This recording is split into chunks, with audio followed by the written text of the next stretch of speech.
Well, this morning I have a really important question for everyone, and that question is, what is your favorite story? Take a minute to think. Get one in your head. What is one of your favorite stories? Is it something that maybe your dad told you around the campfire when you were little? Or is it something you saw in a movie or read in a book? What is your favorite story? I'd love to hear about these afterward. I love to hear people's favorite stories. Sometimes they're fantastical. Some people really get in to the made-up world and really getting involved in that universe. Sometimes people's favorite stories are things that are real. They really happened. It's so impressive that the thing actually took place. Maybe your story has ninjas in it, or pirates, or heavy English accents. Oh, we've been watching the Great British Baking something or another. It's just amazing. Everything they say, I'm like, yep, keep it coming. Voice of the angels. Amazing. But I think one thing that we all have in common is that we all love a good story. We can't help it. We're drawn into the story. It captures our attention.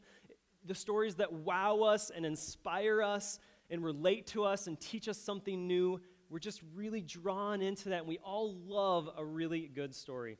When I was a kid, I really liked the Dr. Seuss books. My mom and dad both enjoyed reading the Dr. Seuss books to us every night. I liked Cat in the Hat. I liked Green Eggs and Ham, one fish, two fish, red fish, blue fish. There it is. Maybe that's why I love puns so much. It's my parents' fault. But one of my all-time favorite stories, and if you read the newsletter this week, you maybe already know the answer to this, but is the story of the 1980 U.S. Olympic men's hockey team. It went up against the Russians that could not be beaten. They said it couldn't be done, and they worked really hard. I'm sure you're all very familiar with the story. My favorite telling of it is the Disney movie Miracle, where they really show you what they went through, the effort, the teamwork, the skill or lack of skill that they had, but that they came together and accomplished something amazing. And what's even better about this story is that it's actually a real story. It's something that actually happened. And so I am personally drawn to things that really happened. Netflix is on to me the other day. I was scrolling through, and it said, things recommended for you, and it had a whole category of, like, movies in real life. And I was like, oh, it knows me. I don't know how it knows, but it's got me pegged. I'll watch all of those. So we love a good story. It just captures our imagination. And what makes me really excited about the Christmas season is that we get to revisit one of the best stories. And the thing about a good story is no matter how many times you hear it, you always want to hear it again because it's so good and there's something new to see every time you engage with that story. I'm sure the one you're thinking of, you're like, yeah, like you have that favorite movie you watch every Christmas, and you're like, I don't care, I know how it ends. I just love the journey of hearing that story again. So that's what we're here to do for the next few weeks, is to relive the Christmas story and see what it is that God has for us this year that he's going to reveal to us or show us, whether in the story or in our own life as we walk through the story together. Now, for this series, we are calling it Unwrapping the Gospel, and I love this imagery because who doesn't like to open a good present, right? I mean, that is just one of the best things. I don't think it matters how old you get. You just love opening a good present. And so I'm excited to do that with you as we look at the story of Christmas and we sort of unpack the gospel that we find in this story. And this week is no different. We're going to look at this theme of A Light Has Come. We don't have time to hear like the whole Christmas story, but we are going to focus on just a few pieces of it and unwrap those and see what God has for us this morning. Because the Christmas story is so good and it's so much about the gospel. It's not just a story of Jesus being born, but it also really unpacks for us why God had to come down to the earth and be with us. God is revealing his rescue plan to us through the Christmas story and really putting it into motion so that we can see it. So, before we get going here, I really want to take some time to actually unwrap one of these presents we have. And I have a couple helpers who are ready to come on up. Girls, you want to come up and help me here? We have a gift to unwrap this morning to see what our theme for this week is. So, who's going to open the gift for us here? Getting excited. What do we have, Drew? See if you can show everybody. Oh, you know, that lamp has a special feature. Ooh, show them again. Nice. Thank you, girls. Our first gift today is the gift of light. The gift of light. A light has come. The Christmas season is a time where we start to see lights around. We know Christmas is coming when we look around the neighborhood and we start to see lights showing up all over the place. But lights aren't just there to be cool and look awesome, although they do. And it's not just that it's Christmas lights, but also we were walking the other day and we saw a bunch of Christmas candles out in the window. But the light is symbolic, and it reminds us that a light has come into our world of Jesus, that he has come to bring this Christmas story, to break through the darkness, because we live in a world that is often so covered in darkness. But every Christmas we're reminded of this light that comes back into the picture to help us to see the world the way God intended for us to see it. So the light comes to subdue the darkness and push it back, and then we get to be surrounded by light. This is what the Christmas story is reminding us of, and that light is Jesus himself. He, we talk about gifts and favorite gifts and really enjoying the season of gift giving. When I think about, what are some of the favorite gifts that I've received, a lot of really good things come to mind. I definitely got a 3-wheel when I was 4 years old. One of those big wheels, you spin the wheel and when you cycle too fast. I know this sounds cliche, but honestly, one of the greatest gift we can receive is Jesus himself, and that's what the Christmas story is coming to remind us of. As Jesus comes in, he is the light entering into our world, into our darkness, so that we can receive the gift of him. And we only get to receive that gift because he came down into that darkness and broke through and entered the world as a baby. So that's where we're going in our story today. But today's story of the light coming into the world is best understood in the context of the darkness in which it's contrasting. And so we're going to go back in our story to Isaiah 9 and take a look at this darkness and this light and this contrast so that we can understand them both better. Because the more we understand the darkness, helps us to understand the light, and we understand the light, helps us to understand the darkness. So we're going to go back to Isaiah and take a look in chapter 9. And please read with me if you're following along at home. You can grab out your phone or your Bible, or it'll be on the screen here as well. So here we go. Isaiah chapter 9, verse 2, 6 to 7. The people walking in darkness have seen a great light. On those living in the land of deep darkness, a light has dawned. For to us a child is born, a son is given, and the government will be on his shoulders, and he will be called Wonderful Counselor, Mighty God, Everlasting Father, Prince of Peace. Of the greatness of his government and peace there will be no end. He will reign on David's throne and over his kingdom, establishing and upholding it with justice and righteousness from that time on and forever.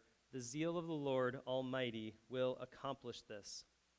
I want to go back, look at verse 2 as we start to dig in this morning and look at this passage in Isaiah. Way before Jesus came, way before this light came, we're studying this context, this understanding of what it was that God's people were looking forward to and hoping for. And it starts with the people walking in darkness have seen a great light. On those living in the land of deep darkness, a light has dawned. So the question that I naturally want to ask when I read this is, what is the darkness? How is our world dark? What makes the world dark? What is darkness? So how is the world dark? I want to answer that in two ways, because when the Bible talks about darkness, it talks about it in the form of both evil and ignorance. So we see this all over Scripture in several places where it refers to darkness. We're understanding it to be both evil on one hand and ignorance on the other hand. So let's break that down a little bit and understand what is going on in the darkness in our world. When Isaiah talks about people living in a land of darkness, what does that mean for them, and what does that mean for us today? So let's fast forward from Isaiah to the time of Jesus, because even as Jesus was approaching and about to come into the world, what kind of darkness existed in that world? And what we see when we look is, maybe you're familiar with King Herod and the story of him. We're going to get into him more in a couple weeks. But just as a marker, as a touch point for us in understanding this darkness, King Herod was a guy that was not loved by his people. He was a terrible leader, an evil king. According to many historians, he was known as a tyrant and a bloodthirsty ruler. He even took the life of 3 of his own sons. Not a guy that you're exactly looking up to. One historian said he was prepared to commit any crime in order to gratify his unbounded ambition. Yeah, we don't know We don't have that experience today, right? No, we do. We see people who are working for selfish gain, right? He's not a good guy. He's a harsh ruler. And if you were an inhabitant in this land at the time Jesus was coming in Judea, you experienced regular invasion. People were coming in to your land because it was so valuable. So the scene that Jesus is walking into is people that are living in fear because they have constant invasion, some of them living in bondage, some of them exiled, because their land was so coveted by other nations and leaders. There was just this constant fear, and their selfish, evil ruler was not helping. There was violence in this world, injustice, homelessness. People were very hungry. There were refugees. There were families torn apart. It wasn't an easy culture for the average person to live in. So we have this selfishness and this violence and all these things, and it really, in many ways, doesn't sound that different from our world today. Maybe depending on where you live in our world or which part of our country even you live in, you experience some of these things. This darkness that was present there, many of those things are still present in our world today. And all of the source and the origination of this darkness goes back to Genesis 3, to the fall, where we see sin entering the world through the story of Adam and Eve.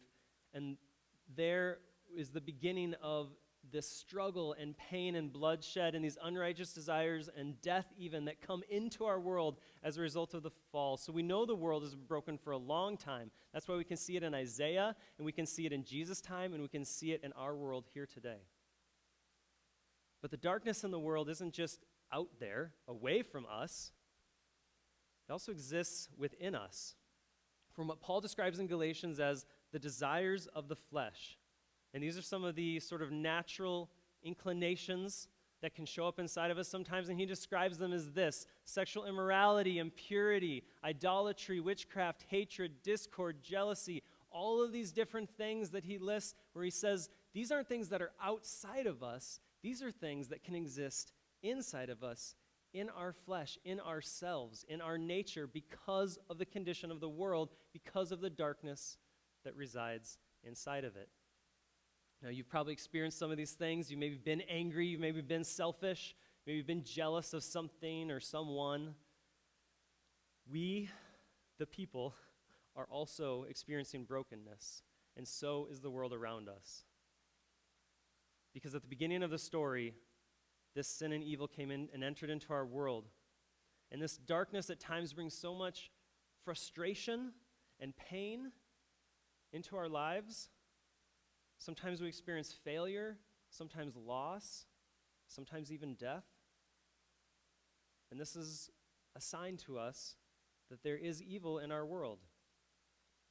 And of course, evil is one of the forms of the darkness as we understand it, being described in Isaiah's book. But there's also a second one, and that is this form of ignorance.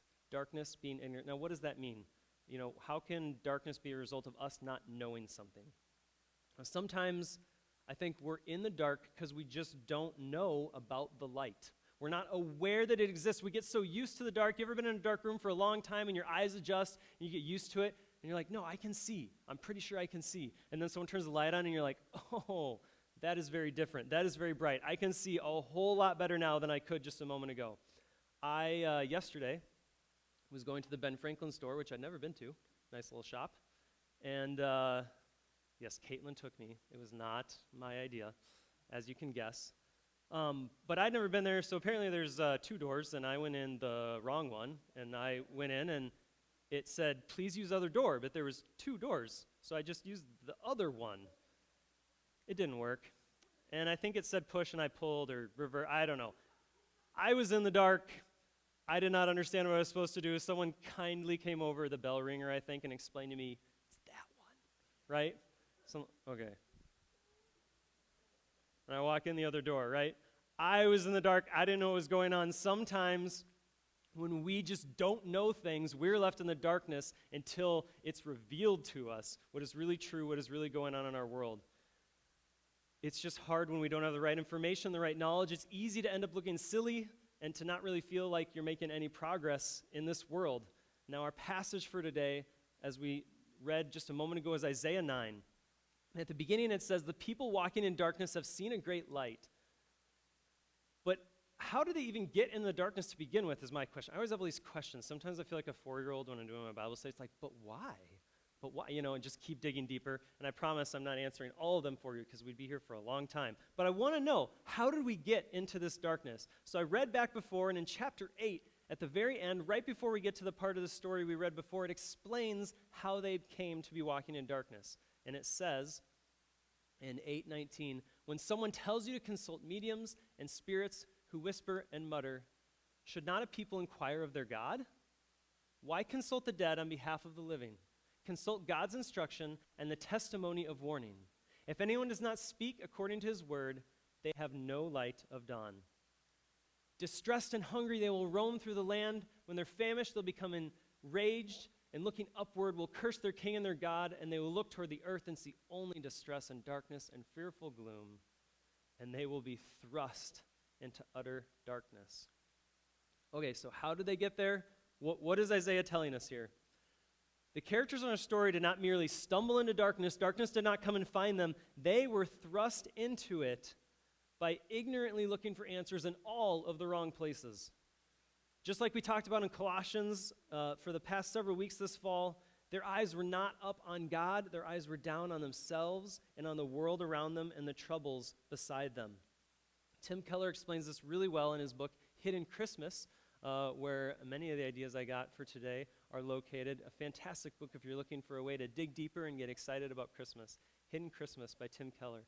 But he's describing what's happening in Isaiah 8 here, and he says, okay, what's going on? They are looking toward the earth and to human resources to fix the world. They're looking to the experts, to the mystics, the scholars for solutions. Yes, they say, we are in darkness, but we can overcome it ourselves. People make the same claim today. Some look more to the state, some more to the market, and everyone looks to technology, yet they share the identical assumption, things are dark, but we believe we can end that darkness with intellect and with innovation. If we just try hard enough, if we're creative enough, if we band together, right? Just like the 1980 story, we can make something amazing happen. We can get out of the darkness all by ourselves. But that's not how it works. Our ignorance of thinking that we can do this actually contributes to the darkness we experience because we just believe we can get out of this all by ourselves. And sometimes we do find success, right? Like I just referred to that 1980 team. They came together, they found great success, they overcame great odds and experienced something amazing. It took tremendous effort and skill and teamwork, and they did it. But the thing we have to remember when we're tempted to do it by ourselves is this. The darkness encompasses so much more than just our simple frustrations, or more than our anger, more than our neighbor being hungry, more than a virus turning our lives upside down. The Christmas story is here to remind us that the darkness is the absence of light. It can be summed up as the distance between us and God. Darkness is being without Jesus, without the light. That comes to our first point this morning. Darkness is the absence of the light. Darkness is the absence of the light. We are all, as Isaiah says, living in the land of deep darkness until that light enters in and reveals to us. And it's so easy to get focused on the individual things in the darkness, the frustrations, and think we can overcome them. I got this. But we're just moving the darkness around. We are not out of it until we have the light. Darkness is the absence of the light. I really love the artist John Foreman, and he has done, he's in a band, but he's also done a lot of solo work, and he just writes from the heart. I had a friend who said, he's the David of our generation. I'm like, I don't know, I might be pushing it a little much, but he's a fantastic songwriter, and I really resonated with this song and thinking about the darkness. It's called Cure for the Pain. And in the first verse in the chorus here, he says, I'm not sure why it always goes downhill, why broken cisterns never could stay filled. I spent 10 years singing Gravity Away, but the water keeps on falling from the sky. I love that imagery. I'm going to pause there. This imagery of broken cisterns that never could stay filled, those represent the darkness in our world. When we try to fill something up that's broken and wonder why it's still leaking, it makes us look a little ignorant when we're talking about what is this darkness representing. And then he goes on to say, and heaven knows, I tried to find a cure for the pain. This song is all about the different ways that he's tried on his own effort to get out of the darkness, to find the cure for the pain, the frustration of the world that he's living in. But in the end, there is no cure in and of himself, within himself, that he can find. There has to be another way. So we've talked a lot about the darkness here this morning. I want to take some time to talk about the light. We went through and we understand the darkness to be this thing that has this component of evil on the one hand, but also ignorance on the other hand, and it creates a world and a space that can be so frustrating and challenging and bring sorrow and grief into our life. And I know we don't like to talk about the darkness, but if we don't understand the darkness in our world, it's hard to even value or understand why we would need the light. So we start in the darkness, but we want to turn to the light this morning and understand what is this light that is coming, that God is sending into the world through his Son. So let's take a look at the light together and go back to our passage. We only just touched on this passage, but again, we're talking about people walking in darkness, see a great light. This light has dawned. And how does this happen? And verse 6 says, for to us a child is born, a son is given. The government will be on his shoulders. He'll be called Wonderful Counselor, Mighty God, Everlasting Father, Prince of Peace. This is an amazing light that comes. We see in this passage that the light is magnificent. It is great. Its greatness and peace will have no end. The light will reign on God's throne. It will uphold justice and righteousness. It says forever in verse 7. The light will be called Wonderful Counselor, Mighty God, Everlasting Father, Prince of Peace. These are titles that they don't just hand out to anybody. These are not participation trophies. These are big deal titles to be throwing towards this baby coming into the world. The very surprising thing about this light is that it does come in the form of a baby. It comes into the world the same way that we do, in a humble and helpless state. And it says he's going to be the Son, and he's going to be gifted to us by the Father. Jesus, the light, our light, comes into the world to bring light to the darkness, to rescue us from our plight, from our frustration, from our pain, from our anger. Earlier we asked the question, how is the world dark? How do we understand the darkness? But now I want to ask, how does the light shine? How can we understand the light? What does it do when it comes in? Is it really that great of a thing? What does the light really do for us? So the first thing is, the light gives us life. We see from Scripture that the light gives us life. It brings it into our life. We see in Acts 17, the God who made the world and everything in it is the Lord of heaven and earth and does not live in temples built by human hands. He's not served by human hands as if he needed anything. Rather, he himself gives everyone life and breath and everything else. For in him we live and we move and we have our being. I think of it just like the Energizer Bunny. Anybody remember this guy? I don't even know if he has commercials anymore. I love the Energizer Bunny, right? Just keeps going and going and going. But without batteries, he's just a plush doll sitting there with a drum and some sunglasses.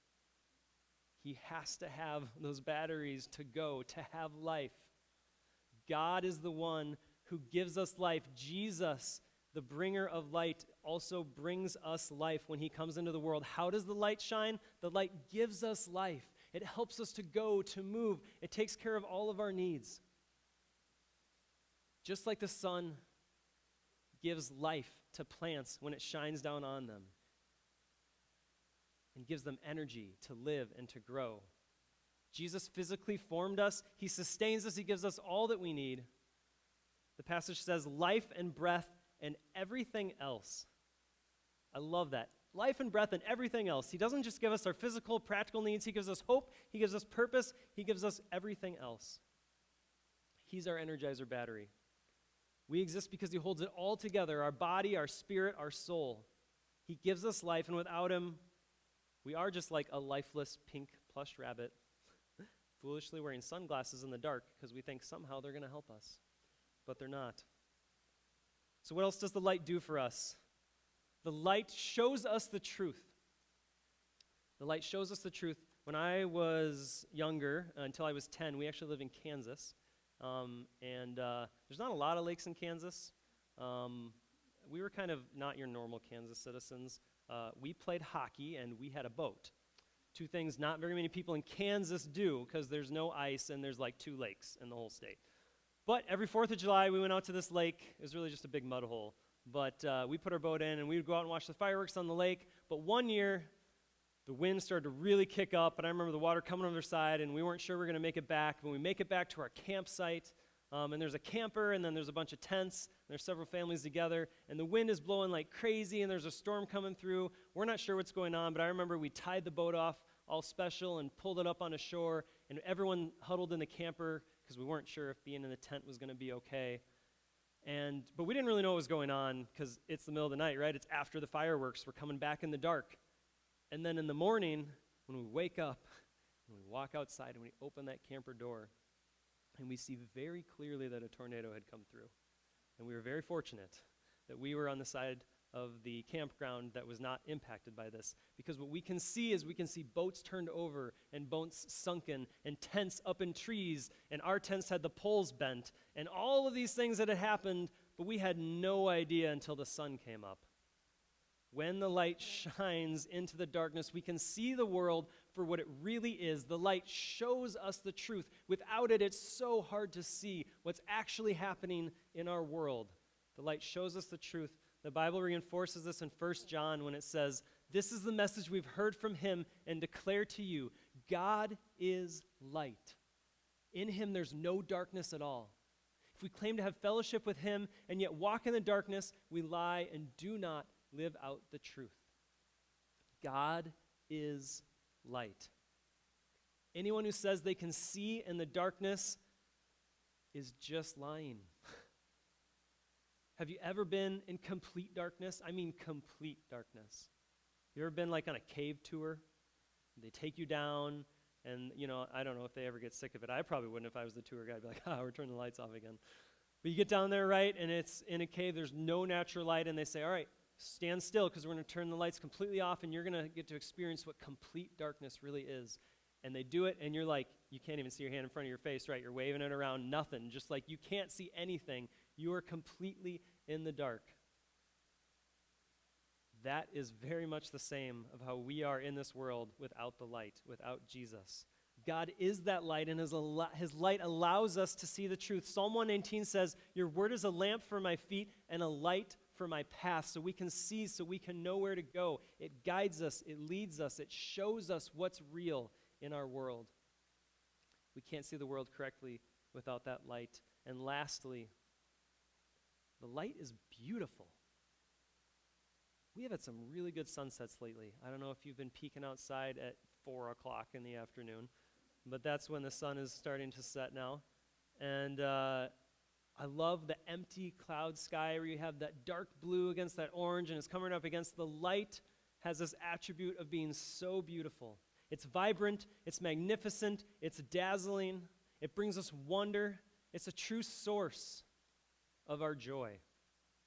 Truly beautiful things bring us great joy. You can probably think of some of those truly beautiful things that you've seen or experienced in life that have brought you joy. And as I just mentioned, it's getting dark so soon. This is one of the hardest times of year because the sun doesn't come up till like 8, starts to go down at like 4:30. We just don't have a lot of time with the light, with the sun. And it's a real thing that many people experience some form of depression or just lack of energy when we don't have as much sun or as much light in our life. This is the shortest amount of light we get in our year over these next few weeks. We need the light to experience joy. And God is the true source of all of the real beauty and the joy that we have in life. Think about some of the things that you really enjoy.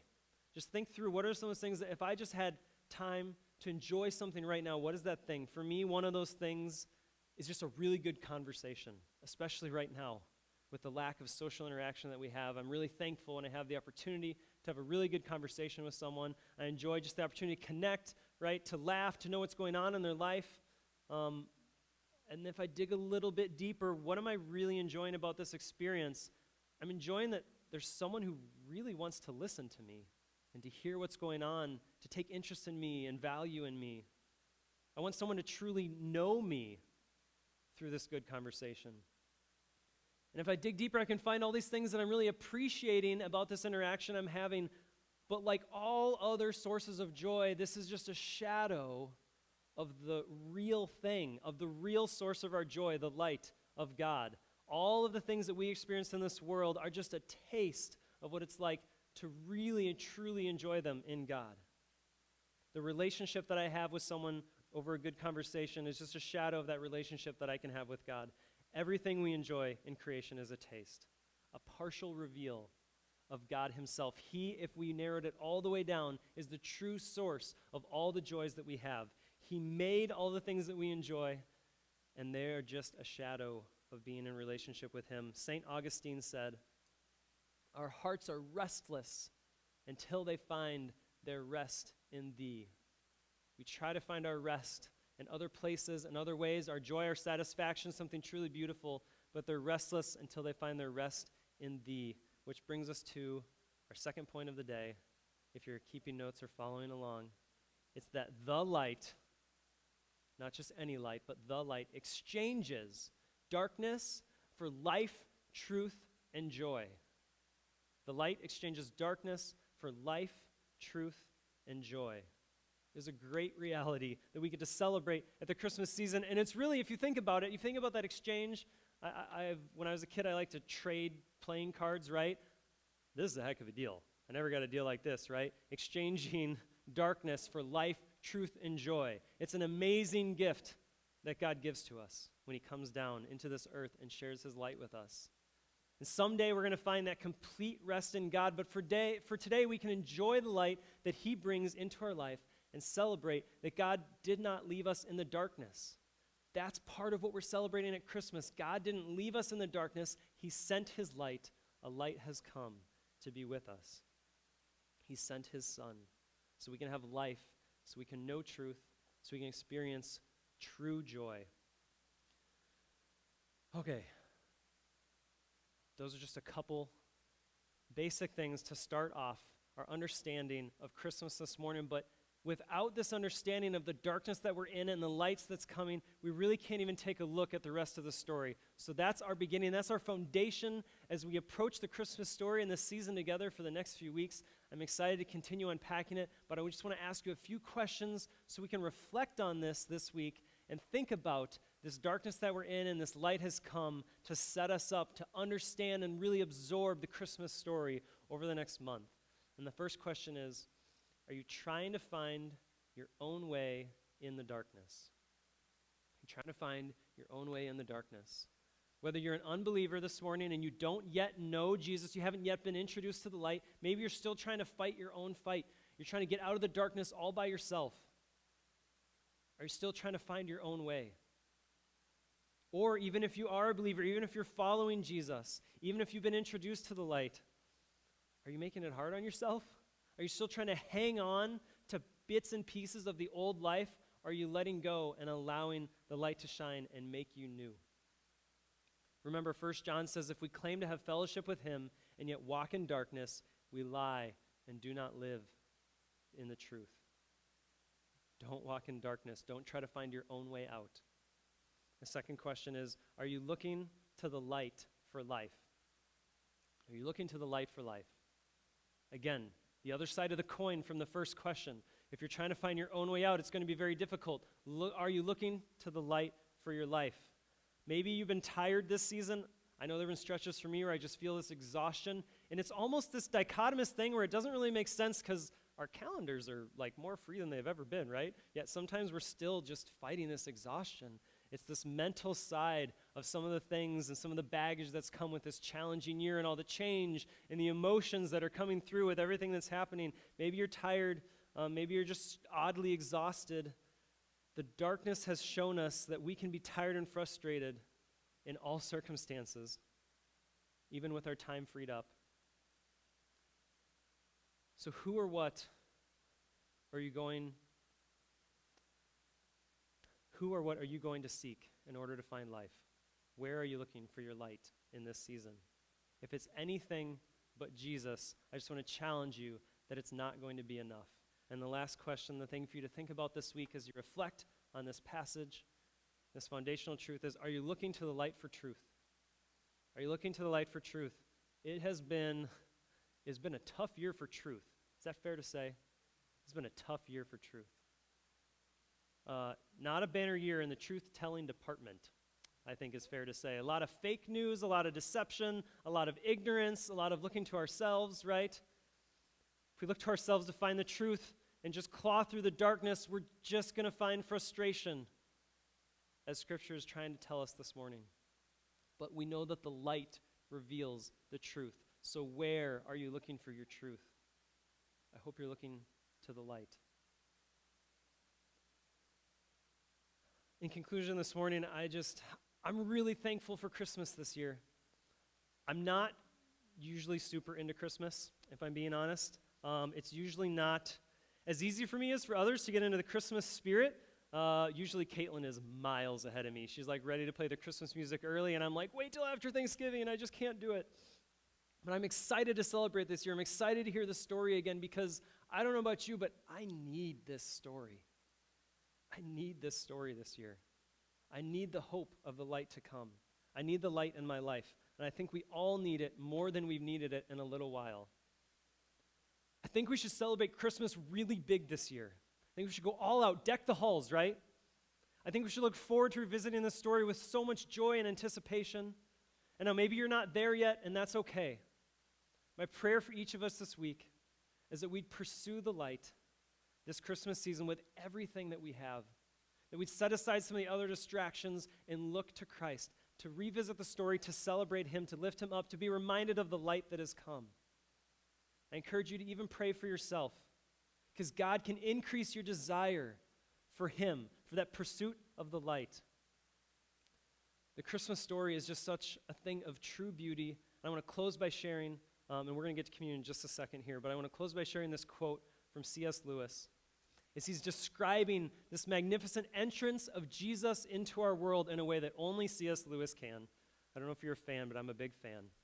He says this: in the Christian story, God comes down from the heights of absolute being into time and space, down into humanity, down further still. If embryologists are right, don't worry about the big words, to recapitulate in the womb in ancient pre-human phases of life, to come down to the very roots and seabed of the nature he has created. But he goes down to come up again and bring the whole ruined world up with him. One may think, I love this imagery, one may think of a diver, first reducing himself to nakedness, then glancing in midair, then gone with a splash, vanished, rushing down through the green and warm water into the black, the cold water, down through increasing pressure into the death-like region of ooze and slime and old decay, into the darkness. My edit. Then up again, back to color and light, his lungs almost bursting till suddenly he breaks the surface again, holding in his hand the dripping, precious thing that he went down to recover. So thankful that God has gifted people like C.S. Lewis to give us this imagery so we can understand just what it is like, even a little bit, a window into this understanding that Jesus came down for us through the darkness, through the muck and the mire, to pick us up, to hold us up, this precious thing, and recover us and rescue us. Jesus left his high and I imagine comfortable position to come down and pick us up. No matter how hard we try, we know we cannot do this ourselves. We can't break out of the muck and the darkness ourselves. So Christ breaks through to bring us to the light, to himself. And that is exactly what we are celebrating, not only at Christmas time, but when we come to the communion table as well. We celebrate that Christ came down to rescue us, that his light broke into the darkness. Communion is a time for us to remember the light breaking through and coming down into the depths, even to death on our behalf. Isaiah 53 says, "Surely he took up our pain and bore our suffering, yet we considered him punished by God, stricken by him and afflicted. But he was pierced for us, for our transgressions. God came down to rescue us.